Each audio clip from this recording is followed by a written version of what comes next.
So one thing that I've been reading a lot about recently has been about midlife. I'm at midlife. Maybe you're at midlife. What's interesting is the one guy I read, his name's Chip Conley, ranges, midlife, we often think like 40s, 50s. For him, midlife and his understanding of it is like 35 to 75, kind of in that ballpark.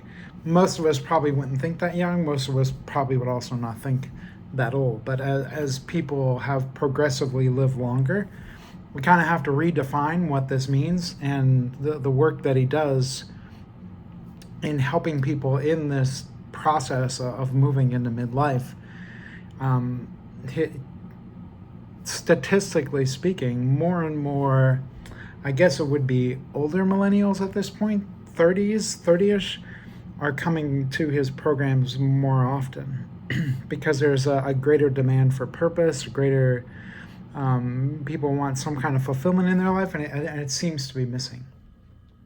I've talked about that before. I'll probably talk about it again.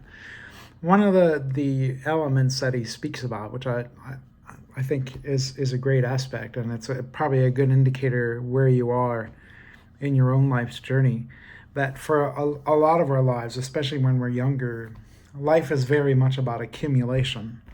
We gather, we get stuff. I mean, I got stuff behind me. I have very little that is actually mine, but we have a tendency to accumulate, but not only the in the physical realm, but also emotionally, spiritually, any other capacity internally that we think about.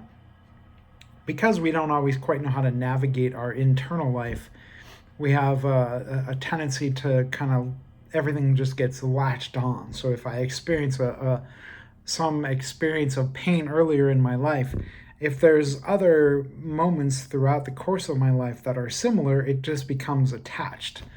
Almost like if you look at a ball and you just keep adding layers to it, is essentially what we do in our lives. And so he speaks about how that first part of our life, prior to this midlife experience, is very much about accumulation, whether it's stuff, whether it's emotionally, whether it's psychologically, degrees, jobs, status, whatever it may be. That there is an expectation that is a part of the journey, that there is a part of who we are as people, that until we have, he wouldn't use the word crisis, but we know it as midlife crisis, that until that moment, we tend to accumulate. And then after that, it becomes about elimination. It becomes about editing our lives in some ways.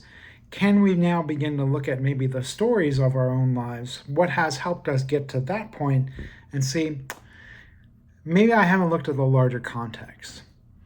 And I think that's an experience. It's an experience certainly that I've gone through over the past several years of my own life, that it really does become about elimination. It becomes more about the internal journey and what it is I'm looking for, some semblance of fulfillment or relationships that have deeper meaning and purpose to them, that I don't need 1,000 people in my life. I can have this handful of people in my life but there's greater depth to it. And there's such value in what he speaks about, and kind of how things are in flux throughout our world because of a generation like millennials, which I spend a good deal of my life teaching millennials who are now in their 30s, who already were people who questioned things.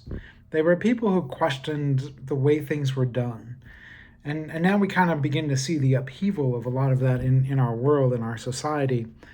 But it still comes down to this crux that there has to be more to life than simply accumulating things, than kind of latching on. And the people, you've met them, you probably work with them, who you just know that they're in it for themselves, that there isn't a larger purpose, there isn't this larger sense of mission that might be a part of their lives, and they will do anything to get ahead.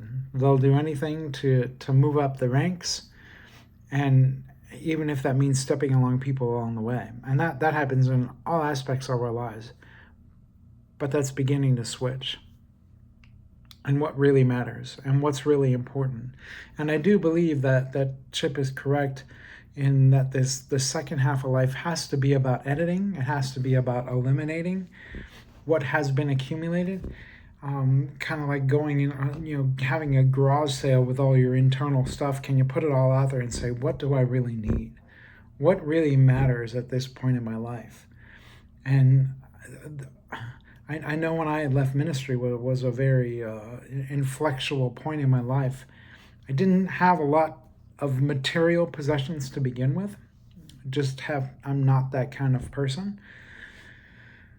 But it still made me question what really mattered. And I got rid of so much stuff at that point in my life because one, for practical reasons, what do I do with it? But two, is it really necessary? Do I really need this stuff? And is that really what I'm looking for out of my life? Because in the end, we're all marching to the same place, whether we want to admit it, whether we care to acknowledge the fact that we are all moving towards death. We just are. And a big part of midlife is confronting our own mortality.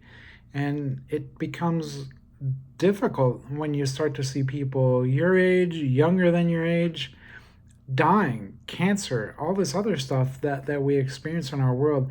It begins to make you question. It begins to break down that accumulation that has taken place, almost like an earthquake taking place within you, because that's really where the rubber hits the road. That's where we're all moving. And in that moment, what's going to be most necessary? What's going to be most important? We all heard, you can't take it with you. You can't take the stuff with you. You could take your baggage with you. You can take everything that you've held onto within yourself with you. But it doesn't do any good for you. It doesn't do any good for people who are often left behind wondering, living with resentment, living with regret, that we're given this one opportunity to say, all right, I'm not going to ignore this midlife opportunity. We may not have the tools necessary to help us through that process, to try to make that transition in our lives, and life is very much about these transitions. I may not have all the tools, but maybe I could find the right people who can help point me in the direction of what really matters to me, because I know one of the hardest questions for me has been, what do I want? I don't think I ever allowed myself to ask that question when I was younger. What do I really want? I kind of did what was expected. I did what I thought others expected of me. But to ask that question myself is really difficult. And I don't know what it's been like for you who's listening. Have you given yourself the opportunity to ask what you really want, not only in life, but out of life? And in what way do you want to impact the world? If you have kids, kids often have a way of doing it as well. What kind of world do you want to leave for them? What kind of world do we want to leave for future generations? But it's going to take this act of elimination. It's going to take this act of acknowledging I've accumulated too much internally, maybe even externally, and say what really matters, what's really most important to me. And if you could begin to dive into that question, and I will say it often takes pivotal life moments that do it to us. It often is death.